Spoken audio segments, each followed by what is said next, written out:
এক ভাই জিজ্ঞেস করেছেন যে স্বামী স্ত্রীর সহবাসের সময় ঘরে কোরআন থাকে, তো এই অবস্থায় কি কোরআনের অসম্মান করা হবে? আল্লাহ হিদায়াত করেন।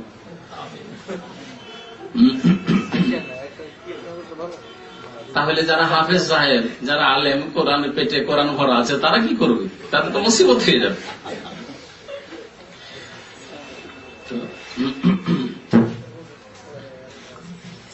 কোরআনের সবচেয়ে বড় অবমাননা যে কোরআনের বাস্তবায়ন না করা।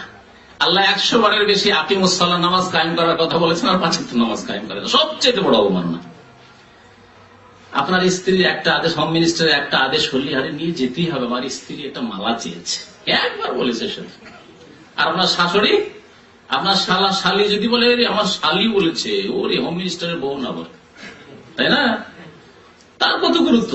আর যে আল্লাহ পাক রব্বুল আলামিন সৃষ্টি করেছেন, রিজিক দিয়েছেন, আপনার চাকরি দিয়েছেন, আপনার শ্বাস প্রশ্বাস দিয়েছেন, আপনার চোখ দিয়েছেন, নাক দিয়েছেন, কান দিয়েছেন, ব্রেন দিয়েছেন, বিদ্যা দিয়েছেন, বুদ্ধি দিয়েছেন, এলম দিয়েছেন, তিনি বলছেন আকিমুসসালাহ নামাজ কায়েম করার। ফজর পড়েন না, 4 ওয়াক্ত পড়া মুসলমান, জুমা পড়া মুসলমান, খেয়াল খুশি নামাজ পড়া মুসলমান, প্রবৃত্তির অনুসারী মুসলমান।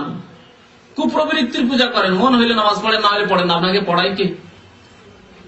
সবচেয়ে বড় অবমাননা কোরআনের, যে কোরআনের বাস্তবায়ন জীবনের প্রতি লিখিত।